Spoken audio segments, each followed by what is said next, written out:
If you can't enjoy gaming, you're in some sense being left out of the conversation. Your friends are all playing, and if you can't participate, you're kind of socially disconnected from them. Project Leonardo, with the help of the community, with the help of accessibility experts, has been realized today as the access controller.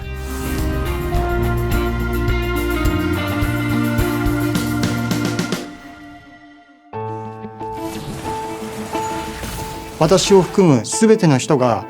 プレイステーションのゲームを楽しむためにコントローラーが必要で、このコントローラーも全ての人に楽しんでもらうために作りたいと思いました。It was incredibly important to us to create an accessible controller, as we were really aware of a lot of players in the world who couldn't use PlayStation for a variety of different reasons. In order to get around this, they themselves had modified hardware, used third-party solutions and other ways to be able to interact with it. And it was very clear and obvious to us that we needed to do something to sort this problem out. The first step was to try to figure out what we didn't know. Not being disabled myself, it was very important for me that we try to learn and understand what it was we needed to solve for. To get this right, we really need to engage the community. We really need to be talking to experts in this field to advise and guide us on what challenges we need to solve. How do we go about solving it? And we spent a lot of time consulting with experts such as from Able Gamers, from Stack Up. They're a military disabled veterans organization with special effect over the United Kingdom. And they lent us a lot of insight into key challenges that were preventing people from interacting with a standard controller. In consultation with the community, in consultation with experts, we went through very extensive prototyping phase, a much longer prototyping phase than we typically have, across 3 continents, gathering data. There was certainly more team effort and collaboration with the Access controller, more so than any other project that I've worked on. In our user testing lab in Tokyo, we have a viewing room, and in that viewing room there was always a member from industrial design or interaction design or the various other different departments involved in the project. Having this level of collaboration with the user research was incredibly important. It can't have been easy for the teams to sit in that viewing room and watch their designs get taken apart every day. ユーザーさんの語っていることを聞くっていうのもすごく大事だったんですけども、彼らの行動を観察することをすごく重要視しました。なぜその行動がうまくいかなかったのか、なぜ操作ができなかったのかっていうことを、その解決策が見つかることが結構多かったと思っています。ハードウェアとしてはプロトタイプを何種類も作りました。その都度ユーザーさんにテストをしてもらって、で評価を聞いて、でそのフィードバックに合わせてまた次のプロトタイプで改善をしていくといったことを何度も繰り返しました。Because it was a new concept, there was a lot of understanding of the target user first. My design partner, he's really good at creating high fidelity prototypes. プロモーションムービーのプロトタイプとかも作って、実際にユーザーテストをする前に、その PS5 で操作する前に、そういうプロモーションムービーを見て、情報を見てからやってもらうとか、より現実的な環境でユーザーテストするっていうのを準備してました。When we actually got the user test results, our assumptions were wrong. And so taking the raw feedback from the target users really influenced how we think about accessibility and the user experience around that. ユーザーの方に見ていただいて、ここが使いやすいよとか、逆にこの構造だとここが使いにくいとか、指が入らないので物が取れないとか、そういう使いやすいとかのフィードバックをもらって、どんどんブラッシュアップをしてきました。One of the greatest challenges with working on the Access controller was trying to synthesize results from such an ubiquitous device. You have all of the different hardware buttons, you have all of the different software options, as well as the accessibility conditions and the various games that people use.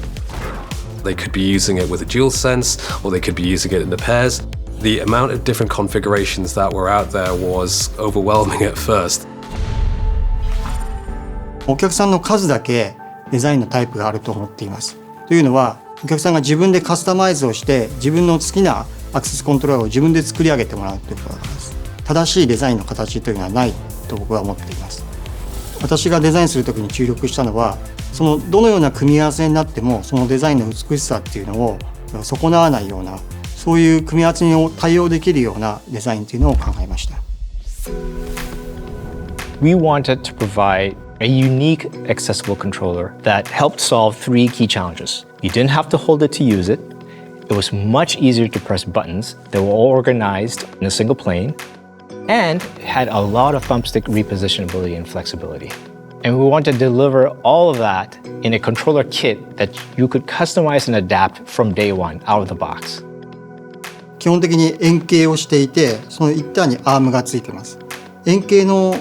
真ん中にはセンターボタンという一番大きいボタンがあるんですけど、その周辺に8つのボタンが放射状に並んでるんですね。このコントローラーは方向についてもお客さんが自由に設定することができます。上も下も右も左もお客さんは自由なんですね。なんでどのように置いても同じようにボタンの配置が操作できるように円形にデザインされているんですけど、その時にそのボタンの特徴だけを変えることで、お客さんが自由な方向に置いて、その場所で一番適切なボタンの配置っていうのをつけられるようにしてます。フラットボタンっていうのをまず僕らとしては標準と定めてそれを用意したんですけど、実際一番ユーザーさんに人気があったのはピローボタンっていう枕のような形をしたボタンキャップ、それが一番触り心地だったり使い心地がいい。スティックキャップと高さが近くなるんですよ。そうすると手の移動距離が短くて操作できるっていうのが、そういったフィードバックがユーザーさんからありまして、それが大事だったんだって気づかされましたね。使いやすいスタイルっていうのがそれぞれあると思います。で、机の上で使いやすい人もいれば、膝の上で使う人、それからそういったアンプスマウントで車椅子で使う人っていう、様々あるので、そういったのも生活スタイルの中で本当により快適に使えるっていうオプションとして、用意してます。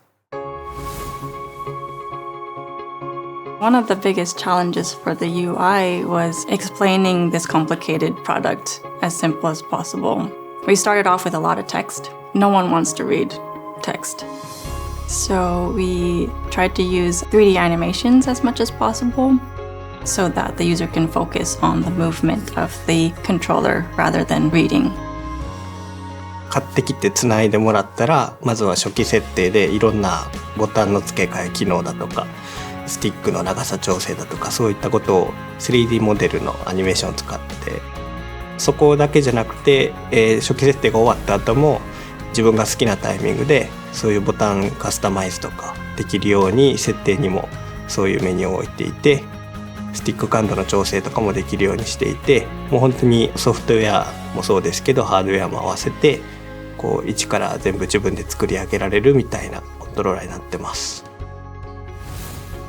We wanted the entire experience from the time you purchase it to be accessible, going all the way to the packagings of the unboxing experience is designed to be openable with one hand, for example. 普段の商品にはつけてないんですけど、今回丸い穴を開けて、指を引っ掛けられるような構造を追加したり、シールのカットの部分に関しても2箇所丸い取り付けれるんですが、これは右手でも左手でもユーザーさんがどちらを使ってでも開けられるようにした方がいいっていうのをチームメンバーで話して今の形状にしてます。The greatest challenge so far was getting our foot out the door for this type of product. Seeing players who had never used a PlayStation before suddenly being able to actually use it via the Access controller and the subsequent joy on their face was something I would certainly remember for a long time. これで終わりじゃなくて、発売した後もどんどん改善していこうと思っているので、ユーザーの皆さんのフィードバックっていうのをすごく楽しみにしています。